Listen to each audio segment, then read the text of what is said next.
हाँ बच्चों, good afternoon. तो बच्चों हम आपको बता दें, आज हमारा कॉन्स्टिट्यूशन का 5वां भाग है। इससे पहले बच्चों हमने आप लोगों के पास 4 पार्ट भेजा है, अनुच्छेद 1 से लेकर के 51 तक। पहला भाग हमारा बच्चों था संघराज्य क्षेत्र, दूसरा भाग हमारा था नागरिकता, तीसरा भाग हमारा था मौलिक अधिकार और चौथा भाग हमारा नीति निर्देशक तत्व। तो आज हम बच्चों चलते हैं कार्यपालिका पर। तो देखिए, एक चीज़ बता दें कि 5वां जो हमारा भाग है, अगर हम 5वें भाग की बात करते हैं बच्चों, तो 5वां हमारा जो भाग है वो अनुच्छेद 52 से 151 तक है। और एक चीज़ बताना चाहेंगे कि देश के इसके अंतर्गत हमारे तीनों पार्ट आ जाते हैं। भाग 5 में जिसे हम बोलते हैं कार्यपालिका, तो कार्यपालिका का प्रधान राष्ट्रपति होता है। कार्यपालिका अनुच्छेद 52 से 78 में वर्णित है। कार्यपालिका का प्रधान भारत का राष्ट्रपति होता है, लेकिन वास्तविक शक्तियां कार्यपालिका का ये निहित होती है प्रधानमंत्री में या मंत्रिपरिषद में। आपको बता दें कि जब हमारे देश का 42वां संशोधन किया गया बच्चों, 42 संशोधन 1976 में, तो एक नियम पास किया गया कि भारत का राष्ट्रपति स्वयं कोई निर्णय नहीं लेगा, अर्थात उन्हें केंद्रीय मंत्रिपरिषद के अनुसार कार्य करना है। तो वैसे अगर देखा जाए तो कार्यपालिका का प्रधान तो राष्ट्रपति होता है, लेकिन वास्तविक शक्तियां किसमें निहित है? भारत के प्रधानमंत्री में या मंत्रिपरिषद में। अब इसके बाद हम आते हैं व्यवस्थापिका में। तो व्यवस्थापिका बच्चों ये अनुच्छेद 79 से 123। और व्यवस्थापिका का प्रधान कौन होता है? तो व्यवस्थापिका का प्रधान होता है संसद। तो संसद बच्चों कहते कितने हैं? तो संसद के 3 पार्ट होते हैं, 3 अंग होते हैं, लोकसभा, राज्यसभा और राष्ट्रपति। अगर हम अंग की बात करते हैं तो 2 सदन 2 होते हैं, अंग 3 होते हैं। सदन मीन्स लोकसभा और राज्यसभा। अंग की अगर हम बात करते हैं बच्चों, तो अंग इसमें हमारा भारत का राष्ट्रपति भी जुड़ जाता। अब हम आ जाते हैं न्यायपालिका में। तो न्यायपालिका अनुच्छेद 123 से आपका जाता है अनुच्छेद 147 तक, क्योंकि 148 में हमारा नियंत्रक महालेखा परीक्षक की प्रक्रिया चालू हो जाती है दोस्तों, और ये 51 तक जाता है। तो हमारा पॉइंट ये चल रहा था कि भाग 5, तो भाग 5 में बच्चों क्या क्या आ गया? कार्यपालिका, व्यवस्थापिका, न्यायपालिका आ गया। लेकिन आज हम जो आप लोगों के सामने लेके आए हैं, केवल अनुच्छेद 52 से 62 तक आए हैं। यानी हम पूरी कार्यपालिका 3 वीडियो लेके आ रहे हैं। इसको पूरी कार्यपालिका 3 छोटे छोटे वीडियो हम बनाने की कोशिश करते हैं। तो आइए बच्चों हम लोग आगे बढ़ते हैं। जैसे अनुच्छेद हमने बता ही दिया था कि कार्यपालिका का प्रधान राष्ट्रपति होता। तो अब हम आते हैं अनुच्छेद 52। तो अनुच्छेद 52 बच्चों क्या कहता है कि भारत का एक राष्ट्रपति होगा। अनुच्छेद 52 कहता है भारत का एक राष्ट्रपति होगा। अब अनुच्छेद 53 कहता है संघ की कार्यपालिका शक्तियाँ किसमें निहित होगी? भारत के राष्ट्रपति में निहित होगी। क्योंकि अभी हमने आपसे चर्चा भी किया था कि कार्यपालिका का प्रधान कौन होता है? तो भारत का राष्ट्रपति होता है। क्लियर हुआ भाई? अब हम अगले पॉइंट में आ जाते हैं, अनुच्छेद 54 54। तो बच्चों देखिए, एक चीज़ बता दें हम आपको कि 54 में कहता राष्ट्रपति का निर्वाचन। तो ये जो राष्ट्रपति का निर्वाचन है ये कैसे होता भाई? इलेक्शन ऑफ प्रेसिडेंट, तो कैसे होता है भाई, एक निर्वाचक मंडल द्वारा होता, एक निर्वाचक मंडल द्वारा होता है भाई। ठीक है भाई, ध्यान रखिएगा।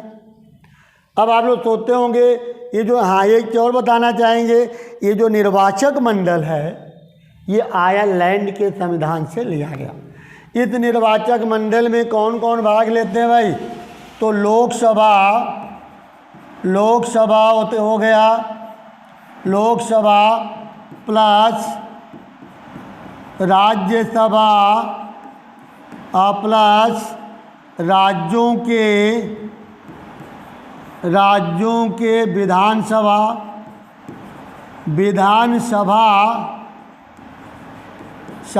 के निर्वाचित सदस्य भाग लेते हैं भाई, निर्वाचित सदस्य भाग लेते हैं। ठीक है भाई, तो लोकसभा राज्यसभा राज्यों के निर्वाचित सदस्यों द्वारा एक निर्वाचक मंडल बनाया गया जिसके आधार पर राष्ट्रपति का चुनाव होता है। क्लियर। और एक चीज़ बताना चाहेंगे कि केंद्र शासित राज्यों में विधानसभा नहीं होती। ये सबको पता है भाई कि केंद्र शासित राज्यों में विधानसभा होती नहीं है, लेकिन दिल्ली और पांडुचेरी में विधानसभा है। तो प्रश्न हमारा उठता है कि किस संशोधन अधिनियम के तहत और कब दिल्ली और पांडुचेरी में विधानसभा का गठन किया गया। तो देखिए, दिल्ली और पांडुचेरी में अगर हम विधानसभा की बात करते हैं तो 69 संशोधन 1991, तो दिल्ली और पांडुचेरी में विधानसभा का गठन किया गया। 69वें संविधान संशोधन 1991 में। अब यहाँ के विधानसभा के सदस्यों को राष्ट्रपति चुनाव में भाग लेने का अधिकार दिया गया। तो किस संशोधन के द्वारा दिया गया? 70वें संविधान संशोधन, 70वें संविधान संशोधन, 70वें संविधान संशोधन 1991 में दिया गया। यानी गठन 69 संशोधन के तहत किया गया विधानसभा का, और इन्हें राष्ट्रपति चुनाव में भाग लेने का अधिकार 70वें संविधान संशोधन 1991 में दिया गया। क्लियर हो गया भाई? ये तो हो गए राष्ट्रपति के निर्वाचन। अब हम अगले पॉइंट में आते हैं कि राष्ट्रपति निर्वाचन की विधि क्या है, जिसको हम लोग बोलते हैं बच्चों चुनाव प्रक्रिया, अनुच्छेद 55। ये जो चुनाव प्रक्रिया है, निर्वाचन विधि है बेटा, ये अमेरिका के संविधान से लिया गया। अब कहता है कि लोकसभा, राज्यसभा और राज्यों के विधानसभा के निर्वाचित सदस्यों द्वारा एकल संक्रमणी पद्धति और गुप्त मतदान द्वारा राष्ट्रपति का चुनाव कराया जाता है। इसी को हम बोलते हैं चुनाव प्रक्रिया। यानी जो एक एक सदस्यों की वोटों की वैल्यू निकाली जाती है उसी को हम बोलते हैं चुनाव प्रक्रिया। तो ये हो गया हमारा चुनाव प्रक्रिया। अब बेटा हम लोग आ जाते हैं अनुच्छेद 56। अनुच्छेद 56 कहता है कि राष्ट्रपति के पदावधि अर्थात राष्ट्रपति का निर्वाचन। तो बेटा राष्ट्रपति का निर्वाचन कैसे होता है? सॉरी, पदावधि क्या वर्ष होती है? तो इनका कार्यकाल 5 वर्ष होता है। 5 वर्ष, 5 ईयर, 5 वर्ष होता है। किंतु 5 वर्ष से पूर्व इन्हें इनके पद से हटाया जा सकता है। बच्चों ध्यान रखिएगा, कैसे हटाया जा सकता है? या तो भारत का राष्ट्रपति अपना त्याग पत्र दे दे। किसको देगा? उपराष्ट्रपति को। उपराष्ट्रपति को अपना त्याग पत्र दे के स्थान रिक्त कर सकता है। अगर मान लीजिए कि त्याग पत्र नहीं देता है, अब विधि का उल्लंघन किया, तो अनुच्छेद 61 के तहत भारत के राष्ट्रपति के विरुद्ध कार्रवाई की जाती है, जिसको हम बोलते हैं भारत के राष्ट्रपति महाभियोग। भारत के राष्ट्रपति के विरुद्ध महाभियोग अभी हम आगे चर्चा करेंगे। तो ये हो गया कार्यकाल 5 वर्ष।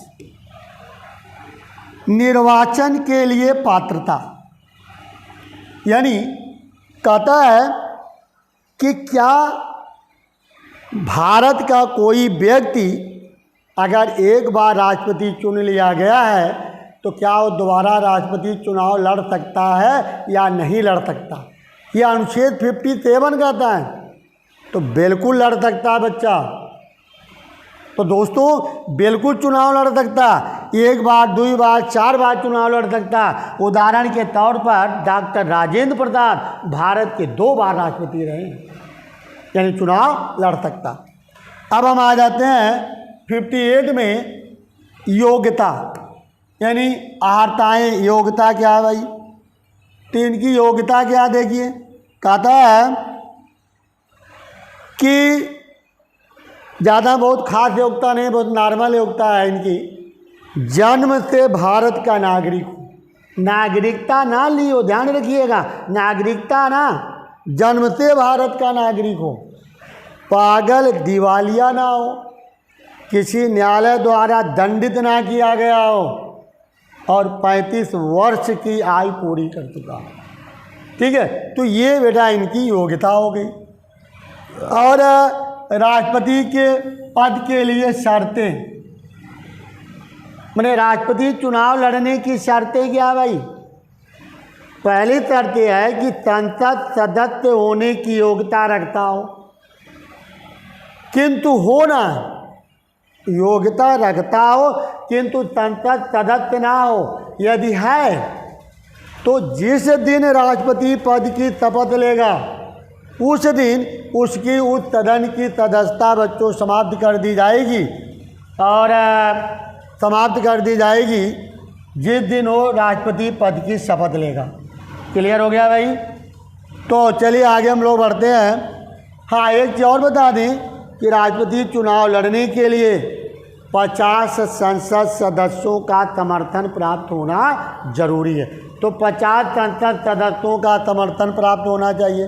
अगले पॉइंट में हम आ जाते हैं कि राष्ट्रपति द्वारा शपथ या प्रतिज्ञान, यानी भारत का राष्ट्रपति किसके समक्ष शपथ लेता है भाई? तो अनुच्छेद 60 कहता है कि भारत का राष्ट्रपति किसके समक्ष शपथ लेता? तो भारत का राष्ट्रपति सर्वोच्च न्यायालय के मुख्य न्यायाधीश के समक्ष शपथ लेता है। दोस्तों ध्यान रखिएगा, किस बात की शपथ दिलाई जाती है? तो भारत में जितने भी पद हैं सबको शपथ दिलाई जाती है पद एवं गोपनीयता की, लेकिन भारत के राष्ट्रपति को शपथ दिलाई जाती है संविधान की रक्षा की। आइए इसके बाद हम आ जाते हैं अनुच्छेद 61 में राष्ट्रपति के महाभियोग। तो बच्चों देखिए, राष्ट्रपति के महाभियोग कहाँ लाए जाते हैं? तो 2 सदन है, लोकसभा और दूसरा सदन बेटा हमारा आता है राज्यसभा। तो लोकसभा और राज्यसभा आता है भाई, राज्यसभा, ठीक है। तो लोकसभा राज्यसभा कहता यदि भारत के राष्ट्रपति ने विधि का उल्लंघन किया है तो उन्हें उनके पद से हटाने के लिए महाभियोग लाया जाएगा। महाभियोग कहाँ लाया जाएगा? संसद के 2 सदन है, लोकसभा राज्यसभा, तो दोनों में से किसी में भी महाभियोग लाया जा सकता है। अब एक चीज़ देखिए, कहता जिस सदन में महाभियोग की शुरुआत होगी उस सदन के कुल सदस्य संख्या का 1/4 सदस्य उपस्थित होना जरूरी है। जैसे हम लोग महाभियोग लोकसभा में ला रहे हैं तो लोकसभा के कुल 545 या 42 सदस्य हैं, तो 545 या 42 का 1/4 सदस्य उपस्थित होना जरूरी है। और उपस्थित का 2/3 सदस्य यदि महाभियोग के पक्ष में है तो महाभियोग माना जाएगा, अन्यथा महाभियोग मान्य नहीं होगा। और वो भी कहता है कि महाभियोग लाने के 14 दिन पूर्व राष्ट्रपति को सूचित करना जरूरी है, क्योंकि हमारे देश में सबको अधिकार दिया गया।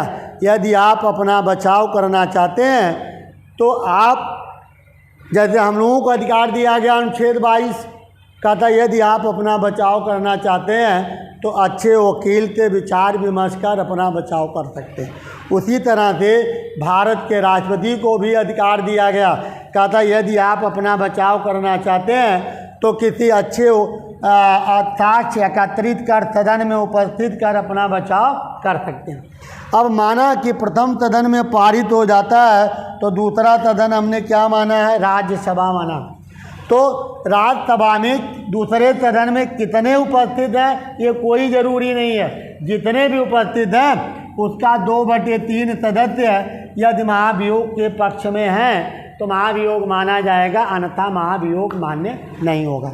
अभी तक भारत के किसी भी राष्ट्रपति के विरुद्ध महाभियोग नहीं लाया गया। अब हम आ जाते हैं अनुच्छेद 62 में आते हैं।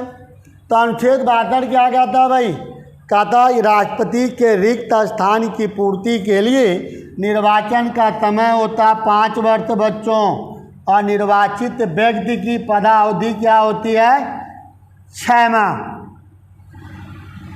एक सेकंड बेटा, कहता है कि यदि राष्ट्रपति का स्थान किसी कारणवश रिक्त हो जाता है तो 6 माह के अंदर राष्ट्रपति का चुनाव कराना जरूरी है बच्चों।